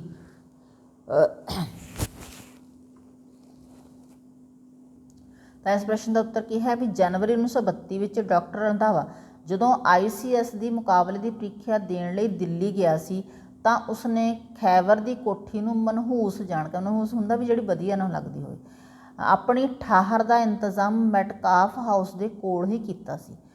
ਉਹਨਾਂ ਤੋਂ ਇੱਕ ਨਵੀਂ ਜੀ ਕੋਠੀ ਵਿੱਚ ਹੀ ਇੱਕ ਨੌਜਵਾਨ ਲਾਲੇ ਨੇ ਛੋਟੇ ਜਿਹੇ ਕਮਰੇ ਦਾ 50 ਰੁਪਏ ਮਹੀਨਾ ਕਿਰਾਇਆ ਮੰਗਿਆ। ਲੇਖਕ ਨੇ ਕਿਰਾਇਆ ਮੰਨ ਲਿਆ ਅਤੇ ਉਸਨੂੰ 10 ਰੁਪਏ ਪੇਸ਼ਗੀ ਵੀ ਦੇ ਦਿੱਤੇ, ਮਤਲਬ ਐਡਵਾਂਸ ਦੇ ਦਿੱਤੇ। ਅਗਲੇ ਦਿਨ ਜਦੋਂ ਲੇਖਕ ਆਪਣੀ ਕਿਤਾਬਾਂ ਅਤੇ ਬਿਸਤਰਾ ਚੁੱਕ ਕੇ ਉੱਥੇ ਪੁੱਜਿਆ ਤਾਂ ਲਾਲਾ ਜੀ ਸਾਫ਼ ਹੀ ਮੁੱਕਰ ਗਏ ਅਤੇ ਉਸਨੇ ਪੇਸ਼ਗੀ ਦਿੱਤੇ 10 ਰੁਪਏ ਵੀ ਮਾਰ ਲਏ। ਲੇਖਕ ਦੇ ਮਨ ਨੂੰ ਬੜਾ ਦੁੱਖ ਹੋਇਆ। ਕਾਰਨ ਕੀ ਸੀ ਵੀ 10 ਰੁਪਏ ਵੀ ਉਹਦੇ ਲਈ ਬੜੇ ਮਹੱਤਵਪੂਰਨ ਸੀਗੇ ਜਦੋਂ ਬੇਰੁਜ਼ਗਾਰ ਸੀਗਾ।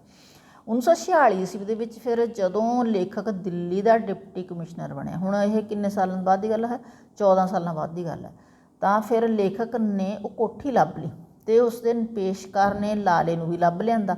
ਲੇਖਕ ਆਪਣੇ ਦਫ਼ਤਰ ਵਿੱਚ ਬੈਠਾ ਸੀ ਤਾਂ ਲਾਲਾ ਅੰਦਰ ਆਇਆ। ਲੇਖਕ ਨੇ ਜਨਵਰੀ 1932 ਵਿੱਚ ਇੱਕ ਸਿੱਖ ਮੁੰਡੇ 'ਤੇ 10 ਰੁਪਏ ਮਾਰਨ ਦੀ ਗੱਲ ਪੁੱਛੀ ਤਾਂ ਫਿਰ ਉਸਦਾ ਰੰਗ ਫੱਕ ਹੋ ਗਿਆ, ਭਾਵ ਉਹਦਾ ਜਿਹੜਾ ਝੂਠ ਫੜਿਆ ਗਿਆ ਸੀ, ਇਸ ਕਰਕੇ ਉਹ ਡਰ ਗਿਆ। ਜਦੋਂ ਲੇਖਕ ਨੇ ਕਿਹਾ ਕਿ ਉਹ ਸਿੱਖ ਨੌਜਵਾਨ ਉਹ ਆਪ ਹੀ ਹੈ ਤਾਂ ਉਹ ਬੜਾ ਹੀ ਘਬਰਾਇਆ। ਲੇਖਕ ਨੇ ਉਸਨੂੰ ਕਿਹਾ ਕਿ ਉਹ ਜੇਕਰ 200 ਰੁਪਏ ਮਹਿਰੌਲੀ ਦੀ ਲਾਇਬ੍ਰੇਰੀ ਨੂੰ ਚੰਦਾ ਦੇ ਦੇਵੇ ਤਾਂ ਉਸਦਾ 1932 ਵਾਲਾ ਕਰਜ਼ਾ ਮਾਫ਼ ਕੀਤਾ ਜਾਂਦਾ ਹੈ। ਲਾਲੇ ਨੇ ਤੁਰੰਤ ਚੰਦਾ ਦੇ ਕੇ ਆਪਣੀ ਜਾਨ ਦੀ ਖਲਾਸੀ ਕਰਾਈ। ਤਾਂ ਇਸ ਤਰ੍ਹਾਂ ਜਿਹੜਾ ਹੈ ਫਿਰ ਡਾਕਟਰ ਰੰਧਾਵਾ ਨੇ ਫਿਰ ਉਸ ਲਾਲੇ ਨੂੰ ਚੰਗੀ ਤਰ੍ਹਾਂ ਸਬਕ ਸਿਖਾਇਆ ਸੀਗਾ। ਅਗਲਾ ਪ੍ਰਸ਼ਨ ਹੈ ਸਾਡਾ ਤੀਸਰਾ। ਲੇਖਕ ਬਣਜਾਰਾ ਬੇਦੀ ਨੇ ਵਿੱਦਿਆ ਪ੍ਰਾਪਤੀ ਅਤੇ ਖੋਜ ਦਾ ਕੰਮ ਅੰਤਾਂ ਦੀਆਂ ਆਰਥਿਕ ਤੰਗੀਆਂ ਦੇ ਬਾਵਜੂਦ ਕੀਤਾ। ਇਸ ਸੰਬੰਧੀ ਇੱਕ ਨੋਟ ਲਿਖਣਾ ਹੈਗਾ। ਤਾਂ ਇਸ ਪ੍ਰਸ਼ਨ ਦੇ ਉੱਤਰ 'ਚ ਆਪਾਂ ਕਹਿ ਸਕਦੇ ਹੈਗੇ ਹਾਂ ਕਿ ਆਪਣੀ ਸੋਚ ਦੇ ਗਹਿਰੇ ਸਾਏ, ਹੁਣ ਸਵੈ ਜੀਵਨੀ ਦਾ ਨਾਮ ਹੈ, ਉਸ ਅੰਸ਼ ਨੂੰ ਪੜ੍ਹ ਕੇ ਪਤਾ ਲੱਗਦਾ ਹੈ ਕਿ ਇਸ ਦੇ ਲੇਖਕ ਨੇ ਆਪਣੀ ਵਿੱਦਿਆ ਪ੍ਰਾਪਤੀ ਅਤੇ ਖੋਜ ਦਾ ਕੰਮ ਅੰਤਾਂ ਦੀਆਂ ਆਰਥਿਕ ਤੰਗੀਆਂ ਦੇ ਬਾਵਜੂਦ ਕੀਤਾ। ਅਸੀਂ ਦੇਖਦੇ ਹੈਗੇ ਹਾਂ ਕਿ ਲੇਖਕ ਜੀਵਨ ਮਨੋਰਥ ਦੀ ਪ੍ਰਾਪਤੀ ਲਈ ਅਜੇ ਵਿੱਦਿਆ ਪ੍ਰਾਪਤੀ ਨਹੀਂ ਸੀ ਕਰ ਸਕਿਆ ਕਿ ਉਸਦੇ ਪਿਤਾ ਦੀ ਮੌਤ ਹੋ ਗਈ, ਜਿਸ ਕਰਕੇ ਉਸਨੂੰ ਪੜ੍ਹਾਈ ਵਿੱਚ ਛੱਡ ਕੇ ਬੈਂਕ ਦੀ ਨੌਕਰੀ ਕਰਨੀ ਪਈ ਸੀਗੀ। ਇਸ ਮਗਰੋਂ ਉਸਨੇ ਖੋਜ ਦਾ ਕੰਮ ਆਰੰਭ ਕੀਤਾ ਤਾਂ ਉਸਦਾ ਘਰ ਆਰਥਿਕ ਤੰਗੀਆਂ ਵਿੱਚ ਘਿਰਿਆ ਹੋਇਆ ਸੀ। ਉਸਦੇ ਸਿਰ ਉੱਤੇ ਆਪਣੀ ਪਤਨੀ ਅਤੇ 4 ਬੱਚਿਆਂ ਦਾ ਬੋਝ ਸੀ। ਖਰਚ ਤੋਰਨ ਲਈ ਪਹਿਲਾਂ ਉਹ ਗਿਆਨੀ ਦੀਆਂ ਕਲਾਸਾਂ ਪੜ੍ਹਾਉਂਦਾ ਰਿਹਾ। ਫਿਰ ਇੱਕ ਵਾਰ ਉਸਦਾ ਸਾਈਕਲ ਚੋਰੀ ਹੋ ਗਿਆ ਤਾਂ ਉਸਦੀ ਪਤਨੀ ਨੇ ਉਸਨੂੰ ਆਪਣੇ ਗਹਿਣੇ ਵੇਚਣ ਲਈ ਜਿਹੜਾ ਹੈ ਦੇ ਦਿੱਤੇ ਅਤੇ ਉਸਦੀ ਮੁਸ਼ਕਿਲ ਨੂੰ ਦੂਰ ਕੀਤਾ। ਇੰਨੀ ਤੰਗੀ ਦੇ ਬਾਵਜੂਦ ਵੀ ਲੇਖਕ ਨੇ ਖੋਜ ਦਾ ਕੰਮ ਜਾਰੀ ਰੱਖਿਆ ਸੀ। ਉਹ ਘਰੋਂ ਐਮਪਲਾਇਮੈਂਟ ਐਕਸਚੇਂਜ ਵਿੱਚ ਨੌਕਰੀ ਲੱਭਣ ਦਾ ਬਹਾਨਾ ਲਾ ਕੇ ਆਰਕੀਓਲੋਜੀਕਲ ਲਾਇਬ੍ਰੇਰੀ ਵਿੱਚ ਚਲਿਆ ਜਾਂਦਾ ਸੀ ਅਤੇ ਘਰ ਦੀ ਭੁੱਖ ਨੰਗ ਨੂੰ ਭੁਲਾ ਕੇ ਖੋਜ ਦੇ ਕੰਮ ਵਿੱਚ ਜੁਟਿਆ ਰਹਿੰਦਾ ਸੀ। ਪੈਸਿਆਂ ਲਈ ਕਦੇ ਉਹ ਟਿਊਸ਼ਨ ਪੜ੍ਹਾਉਂਦਾ, ਕਦੇ ਅਖਬਾਰ ਵਿੱਚ ਛਪੇ ਲੇਖ ਤੋਂ ਕੁਝ ਰਕਮ ਪ੍ਰਾਪਤ ਕਰ ਲੈਂਦਾ ਅਤੇ ਕਦੇ ਘਰ ਦਾ ਸਮਾਨ ਵੇਚ ਦਿੰਦਾ। ਕੋਈ ਚਾਰਾ ਨਾ ਚੱਲਣ 'ਤੇ ਫਿਰ ਉਹ ਆਪਣੀ ਪਤਨੀ ਅਤੇ ਬੱਚਿਆਂ ਨੂੰ ਕੁਝ ਸਮੇਂ ਦੇ ਲਈ ਫਿਰ ਉਹ ਉਸਦੇ ਪੇਕੇ ਵੀ ਭੇਜ ਦਿੰਦਾ ਸੀਗਾ।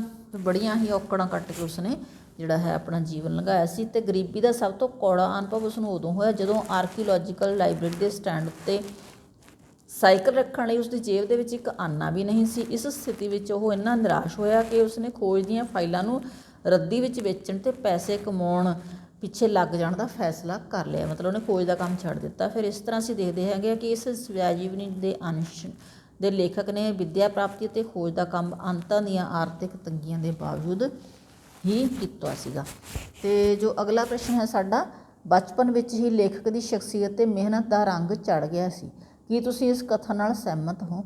ਤਾਂ ਇਹ ਪ੍ਰਸ਼ਨ ਹੈਗਾ ਸਾਡੀ ਅਗਲੇ ਰਾਈਟਰ ਸਰਦਾਰਾ ਸਿੰਘ ਜੌਹਲ ਦੀ ਜਿਹੜੀ ਸਵੈਜੀਵਨੀ ਹੈਗੀ ਉਹਦੇ ਵਿੱਚ ਹੈਗਾ। ਤਾਂ ਇਹ ਜਿਹੜਾ ਪ੍ਰਸ਼ਨ ਹੈਗਾ ਉਹ ਹੈ ਸਵੈਜੀਵਨੀ ਅੰਸ਼ ਹੈ ਮੁੜਕੇ ਦੀ ਖੁਸ਼ਬੂ। ਇਹ ਲਿਖਿਆ ਹੋਇਆ ਹੈਗਾ ਆਪਣੇ ਸਰਦਾਰ ਸਿੰਘ ਜੌਹਲ ਜੀ ਦਾ। ਤਾਂ ਉਹਦੇ ਵਿੱਚ ਕਹਿੰਦਾ ਹੈਗਾ ਕਿ ਬਚਪਨ ਵਿੱਚ ਹੀ ਲੇਖਕ ਦੀ ਸ਼ਖਸੀਅਤ 'ਤੇ ਮਿਹਨਤ ਦਾ ਰੰਗ ਚੜ੍ਹ ਗਿਆ ਸੀ, ਕੀ ਤੁਸੀਂ ਇਸ ਕਥਨ ਨਾਲ ਸਹਿਮਤ ਹੈਗੇ? ਹੁਣ ਆਪਾਂ ਇਹਦੇ ਵਿੱਚੋਂ ਦੱਸਣਾ ਹੈਗਾ ਵੀ ਇਹਦੇ ਵਿੱਚ ਉਹਨਾਂ ਨੇ ਕਿਹੜੀ ਜਿਹੜੀ ਮਿਹਨਤ ਕੀਤੀ ਸੀਗੀ ਬਚਪਨ ਦੇ ਵਿੱਚ। ਤਾਂ ਅਸੀਂ ਇਸ ਕਥਨ ਨਾਲ ਬਿਲਕੁਲ ਸਹਿਮਤ ਹਾਂ ਕਿ ਬਚਪਨ ਵਿੱਚ ਹੀ ਲੇਖਕ SS ਜੌਹਲ ਦੀ ਸ਼ਖਸੀਅਤ ਉੱਤੇ ਮਿਹਨਤ ਦਾ ਰੰਗ ਚੜ੍ਹ ਗਿਆ ਸੀਗਾ। ਲੇਖਕ ਦੱਸਦਾ ਹੈ ਕਿ 8ਵੀਂ ਪਾਸ ਕਰਨ ਪਿੱਛੋਂ ਘਰਦਿਆਂ ਨੇ ਉਸਨੂੰ ਪੜ੍ਹਨੋਂ ਹਟਾ ਕੇ ਖੇਤੀ ਦੇ ਕੰਮ ਵਿੱਚ ਲਾ ਲਿਆ ਸੀ। ਉਹ ਤੜਕੇ ਉੱਠ ਕੇ ਪਿਤਾ ਜੀ ਦੇ ਮਗਰ ਹਲ ਜੋੜ ਕੇ ਤੁਰਦਾ ਅਤੇ ਦੋਵੇਂ ਦੁਪਹਿਰ ਤੋਂ ਪਹਿਲਾਂ 2 ਏਕੜ ਜ਼ਮੀਨ ਵਾਹ ਛੱਡਦੇ। ਜਦੋਂ ਉਹਨਾਂ ਨੂੰ ਹਲਾਂ ਉੱਤੇ ਨਾ ਜਾਣਾ ਹੁੰਦਾ ਤਾਂ ਉਸ ਜਿਹੜਾ ਹੈ ਉਸਨੇ ਸਾਰੇ ਮਾਲ ਡੰਗਰ ਲਈ ਪੱਠੇ ਵੱਢ ਕੇ ਮਸ਼ੀਨ ਕੋਲ ਪਹੁੰਚਾਉਣੇ ਹੁੰਦੇ ਸੀ। ਹਲ ਛੱਡ ਕੇ ਤਾਇਆ ਜੀ ਮਸ਼ੀਨ ਵਿੱਚ ਚਰੀ ਦੇ ਰੁੱਗ ਲਾਉਂਦੇ ਅਤੇ ਉਹ ਮਸ਼ੀਨ ਗੇੜਦਾ। ਤਾਇਆ ਜੀ ਦਾ ਹੁਕਮ ਹੁੰਦਾ ਕਿ ਜੇਕਰ 3 ਭਰੀਆਂ ਕੁਤਰਨ ਤੋਂ ਪਹਿਲਾਂ ਉਹ ਮਸ਼ੀਨ ਛੱਡੇਗਾ ਤਾਂ ਫਿਰ ਡੰਡਾ ਖੜਕੇਗਾ। ਇਸ ਸਮੇਂ ਉਸਦੇ ਸਰੀਰ ਵਿੱਚੋਂ ਪਸੀਨਾ ਚੋ ਰਿਹਾ ਹੁੰਦਾ ਸੀ। ਇਸ ਤੋਂ ਇਲਾਵਾ ਉਸਨੇ ਧੁੱਪਾਂ ਵਿੱਚ ਪਿਤਾ ਜੀ ਨਾਲ ਕਣਕ ਦੀ ਵਾਢੀ ਕਰਾਈ ਅਤੇ ਗਹਾਈ ਲਈ ਫਲੇ ਚਲਾਏ। ਸਾਉਣ ਭਾਦਰੋਂ ਦੀ ਗਰਮੀ ਵਿੱਚ ਕਪਾਹ ਵਿੱਚੋਂ 5-5 ਪੰਡਾਂ ਮਧਾਣੇ ਘਾਹ ਦੀਆਂ ਖੋਤੀਆਂ, ਗਰਮੀਆਂ ਵਿੱਚ ਮੱਕੀ ਕੁੱਟਦਿਆਂ ਅਤੇ ਕਮਾਦ ਦੇ ਮੂਸਲ ਬੰਨ੍ਹਦਿਆਂ ਪੱਛ ਵੀ ਲਵਾਏ ਅਤੇ ਕੰਡਾਂ ਵੀ ਲਗਵਾਈਆਂ। ਇਸ ਤਰ੍ਹਾਂ ਲੇਖਕ ਦੀ ਸ਼ਖਸੀਅਤ ਉੱਤੇ ਬਚਪਨ ਵਿੱਚ ਹੀ ਮਿਹਨਤ ਦਾ ਰੰਗ ਚੜ੍ਹ ਗਿਆ ਸੀ, ਜਿਸ ਨਾਲ ਉਸਦਾ ਸਰੀਰ ਤਕੜਾ ਅਤੇ ਅਣਥੱਕ ਬਣ ਗਿਆ ਸੀ। ਅਤੇ ਇਸ ਤੋਂ ਮਗਰੋਂ ਜੋ ਨਤੀਜੇ ਨਿਕਲੇ ਉਹਨਾਂ ਤੋਂ ਉਸਨੂੰ ਬਹੁਤ ਹੀ ਮਾਨਸਿਕ ਤਸੱਲੀ ਪ੍ਰਾਪਤ ਹੋਈ। ਤਾਂ ਇਹ ਤਾਂ ਸੀਗੇ ਆਪਣੇ ਪ੍ਰਸ਼ਨ ਨੰਬਰ 6 ਦੇ 4 ਭਾਗ। ਅਤੇ ਹੁਣ ਆਪਾਂ ਅਗਲਾ ਹੈ 7ਵਾਂ ਪ੍ਰਸ਼ਨ, ਹੇਠ ਲਿਖਿਆਂ ਵਿੱਚੋਂ ਕਿਸੇ ਇੱਕ ਸਾਹਿਤ ਰੂਪ ਉੱਤੇ ਨੋਟ ਲਿਖਣਾ। ਤਾਂ ਪ੍ਰਸ਼ਨ ਹੈਗਾ ਇਹ 10 ਨੰਬਰ ਦਾ। ਤੁਹਾਨੂੰ 3 ਆਪਸ਼ਨ ਆਉਣੀਆਂ ਨੇ ਬੇਟੇ। ਤਾਂ ਫਿਰ ਉਹਦੇ ਵਿੱਚ ਨਾਵਲ ਹੈ, ਜੀਵਨੀ ਹੈ, ਨਿੱਕੀ ਕਹਾਣੀ ਹੈਗੀ ਆ। ਤਾਂ ਹੁਣ ਇਹ ਪ੍ਰਸ਼ਨ ਧਿਆਨ ਨਾਲ ਹੱਲ ਕਰਨਾ ਹੈਗਾ ਬੇਟਾ। ਇਸ ਪ੍ਰਸ਼ਨ ਦੇ 3 ਭਾਗ ਨੇ। ਪਹਿਲਾ ਭਾਗ ਹੈ ਪਰਿਭਾਸ਼ਾ ਦਾ, ਉਹਦੇ ਤੁਹਾਡੇ 3 ਨੰਬਰ ਨੇ। ਉਸ ਤੋਂ ਬਾਅਦ ਤੱਤ ਦੱਸਣੇ ਨੇ ਵੀ ਜਿਹੜਾ ਵੀ ਤੁਸੀਂ ਇਹਦਾ ਵਿਸ਼ਾ ਚੁਣਦੇ ਹੋ, ਚਾਹੇ ਨਾਵਲ ਹੈ, ਚਾਹੇ ਜੀਵਨੀ ਹੈ ਜਾਂ ਇਕਾਂਗੀ ਹੈ, ਠੀਕ ਹੈ। ਉਹਦੇ ਤੱਤ ਨੇ ਜਾਂ ਵਿਸ਼ੇਸ਼ਤਾਵਾਂ ਨੇ, ਉਹਦੇ ਬਾਰੇ ਲਿਖਦੇ ਹੈਗੇ ਹੋ। 5 ਨੰਬਰ ਦਾ ਹੈ ਉਹ ਭਾਗ। ਅਤੇ ਤੀਸਰਾ ਜੋ ਭਾਗ ਹੈ ਉਹਦੇ ਵਿੱਚ ਤੁਸੀਂ ਜਿਹੜਾ ਵੀ ਸਾਹਿਤ ਰੂਪ ਚੁਣਦੇ ਹੈਗੇ ਹੋ ਆਨਸਰ ਦੇ ਲਈ, ਉਹਦੇ 2 ਕਵੀਆਂ ਦੀਆਂ ਕੋਈ ਨਾ ਕੋਈ ਕਿਤਾਬ ਜਾਂ ਜਿਵੇਂ ਕਹਾਣੀ ਲਿਖਦੇ ਆ ਨਾ, ਨਿੱਕੀ ਕਹਾਣੀ ਲਿਖਣੀ ਤਾਂ ਤੁਸੀਂ ਰਾਈਟਰ ਲਿਖਣਾ ਹੈ, ਕਹਾਣੀਕਾਰ ਲਿਖਣਾ ਹੈ, ਉਹਦੀਆਂ ਕਹਾਣੀਆਂ ਲਿਖਣੀਆਂ ਨੇ। ਜੇ ਤੁਸੀਂ ਜੀਵਨੀ ਲਿਖੀ ਹੈ ਤਾਂ ਫਿਰ ਲੇਖਕ ਦਾ ਨਾਂ, 2 ਲੇਖਕਾਂ ਦੇ ਨਾਂ ਲਿਖਣੇ ਨੇ, ਫਿਰ ਉਹਨਾਂ ਦੀ ਲਿਖੀਆਂ ਹੋਈਆਂ ਜੀਵਨੀਆਂ ਲਿਖਣੀਆਂ ਨੇ। ਜੇ ਤੁਸੀਂ ਨਾਵਲ ਦਾ ਆਨਸਰ ਦਿੰਦੇ ਹੈਗੇ ਤਾਂ 2 ਨਾਵਲਕਾਰ ਲਿਖਣੇ ਨੇ, ਤਾਂ ਉਹਨਾਂ ਦੇ ਲਿਖੇ ਹੋਏ ਨਾਵਲ ਵੀ ਲਿਖਣੇ ਹੈਗੇ ਨੇ, ਤਾਂ ਉਹਦੇ ਤੁਹਾਨੂੰ 2 ਨੰਬਰ ਮਿਲਣੇ। ਸੋ ਇਸ ਪ੍ਰਸ਼ਨ ਨੂੰ ਬੜੇ ਧਿਆਨ ਨਾਲ ਵਾਚਣਾ ਹੈਗਾ ਔਰ ਯਾਦ ਕਰਨਾ ਹੈਗਾ। ਅਤੇ ਪ੍ਰਸ਼ਨ ਨੰਬਰ 8ਵਾਂ ਹੈਗਾ, ਹੇਠ ਲਿਖਿਆਂ ਵਿੱਚੋਂ ਕਿਸੇ ਇੱਕ ਦੀ ਉਦਾਹਰਨ ਸਾਹਿਤ ਪਰਿਭਾਸ਼ਾ ਲਿਖਣੀ ਹੈ। ਇਹ ਸਾਡੇ ਅਖੀਰਲੇ ਭਾਗ ਦੇ ਵਿੱਚੋਂ ਹੈਗਾ ਅਤੇ ਸਾਹਿਤ ਰੂਪਾਂ ਦੇ ਵਿੱਚੋਂ ਹੈਗਾ। ਅਤੇ ਕੋਰੜਾ ਛੰਦਾਂ ਦੇ ਵਿੱਚੋਂ ਹੈ। ਅਤ ਕਥਨੀ ਅਲੰਕਾਰ, ਇਹ ਅਲੰਕਾਰਾਂ ਵਿੱਚੋਂ ਹੈ। ਅਤੇ ਵੀਰ ਰਸ ਰਸਾਂ ਦੇ ਵਿੱਚੋਂ ਹੈਗਾ। ਤਾਂ ਇਹ ਇਹਨਾਂ ਦੇ ਵਿੱਚੋਂ ਜਿਹੜੇ 3 ਦੇ ਵਿੱਚੋਂ ਆਪਾਂ ਨੇ ਇੱਕ ਆਨਸਰ ਹੱਲ ਕਰਨਾ ਹੈ। ਅਤੇ ਇਹ 5 ਨੰਬਰ ਦਾ ਕੁਐਸਚਨ ਹੈਗਾ। ਉਮੀਦ ਕਰਦੀ ਹੈਗੀ ਹਾਂ ਕਿ ਤੁਹਾਨੂੰ ਇਹ ਚੰਗੀ ਤਰ੍ਹਾਂ ਸਮਝ ਲੱਗ ਗਏ ਹੋਣਗੇ ਬੇਟਾ। ਚੰਗੀ ਤਰ੍ਹਾਂ ਯਾਦ ਕਰਨਾ ਹੈਗਾ, ਕੋਈ ਔਖਾ ਨਹੀਂ ਜੀ ਆਪਾਂ ਯਾਦ ਕਰੀਏ। ਅਤੇ ਬਾਕੀ ਮੈਂ ਨਾਲੋਂ ਨਾਲ ਜਿਹੜਾ ਹੈ ਟੈਸਟ ਪੇਪਰ ਹੱਲ ਕਰਾਉਣ ਤੋਂ ਬਾਅਦ ਜਿਹੜਾ ਹੈ ਇਹਨਾਂ ਦੀ ਰਿਵੀਜ਼ਨ ਜ਼ਰੂਰ ਕਰਾਉਂਗੀ। ਤਾਂ ਤੁਸੀਂ ਬਣੇ ਰਹਿਣਾ ਹੈ ਇਸ ਚੈਨਲ 'ਤੇ। ਜੇਕਰ ਵੀਡੀਓ ਚੰਗੀ ਲੱਗੀ ਤਾਂ ਲਾਈਕ ਅਤੇ ਕਮੈਂਟ ਕਰਨਾ, ਆਪਣੇ ਫਰੈਂਡਸ ਦੇ ਨਾਲ ਵੱਧ ਤੋਂ ਵੱਧ ਸ਼ੇਅਰ ਕਰਨਾ ਤਾਂ ਕਿ ਕਿਸੇ ਦਾ ਦੂਸਰੇ ਦਾ ਵੀ ਲਾਭ ਹੋ ਸਕੇ। ਤੇ ਫਿਰ ਜੇ ਵੀਡੀਓ ਤੁਹਾਡੀ ਪੜ੍ਹਾਈ ਦੇ ਲਈ ਲਾਭਦਾਇਕ ਹੋਈ ਤਾਂ ਫਿਰ ਇਸ ਚੈਨਲ ਨੂੰ ਸਬਸਕ੍ਰਾਈਬ ਕਰਕੇ ਇਸ ਚੈਨਲ ਦਾ ਮਾਣ ਵਧਾਉਣਾ। ਦੂਸਰੀ ਗੱਲ ਹੈਗੀ ਹੈ ਕਿ ਇਸ ਚੈਨਲ ਦੇ ਉੱਤੇ ਸਿਰਫ ਵਿਆਕਰਨ ਨਹੀਂ ਸਗੋਂ ਟੈਕਸਟ ਬੁੱਕ ਦਾ ਕੰਮ ਵੀ ਪਾਇਆ ਹੋਇਆ ਹੈਗਾ। ਤੁਹਾਡੀ ਇਸ ਵਿਸ਼ੇ ਨਾਲ ਸੰਬੰਧਿਤ ਆਪ ਬੀਤੀਆਂ ਪਾਠ ਪੁਸਤਕ ਦੇ ਵਿੱਚੋਂ 6 ਜਾਂ 7 ਪਾਠਾਂ ਦੇ ਕੁਐਸਚਨ ਆਨਸਰ ਪਾਏ ਹੋਏ ਹੈਗੇ ਨੇ, ਦੇਖ ਲੈਣਾ ਤੁਸੀਂ। ਅਤੇ ਬਾਕੀ ਦਾ ਕੰਮ ਵੀ ਜ਼ਰੂਰ ਮੈਂ ਅਪਲੋਡ ਕਰਾਂਗੀ। ਘੱਟ ਤੋਂ ਘੱਟ ਰਿਵੀਜ਼ਨ ਜ਼ਰੂਰ ਕਰਵਾ ਦਾਂਗੀ ਬੇਟੇ ਇਸ ਸਾਲ ਤੁਹਾਡੀ। ਅਤੇ ਅਗਲੇ ਸਾਲ ਤੁਸੀਂ ਅਗਲੀਆਂ ਕਲਾਸਾਂ ਦੇ ਵਿੱਚ ਹੋ ਜਾਣਾ BA ਦੇ ਵਿੱਚ ਫਸਟ ਕਰੋਗੇ ਹੈ ਨਾ, ਤਾਂ ਫਿਰ ਉਹਦੇ ਲਈ ਤੁਹਾਡਾ ਪੂਰੇ ਦਾ ਪੂਰਾ ਕੰਮ ਇਸ ਚੈਨਲ ਦੇ ਉੱਤੇ ਪਾਇਆ ਹੋਇਆ ਹੈਗਾ। BA ਭਾਗ 1 2 3 4 5 6 ਠੀਕ ਹੈ। ਸੋ ਇਸ ਚੈਨਲ 'ਤੇ ਬਣੇ ਰਹਿਣਾ, ਤੁਹਾਨੂੰ ਅੱਗੋਂ ਲਾਭ ਹੋਣ ਵਾਲਾ ਹੈਗਾ। ਤੋ ਮਿਲਦੇ ਹੈਗੇ ਹਾਂ ਅਗਲੀ ਵੀਡੀਓ ਦੇ।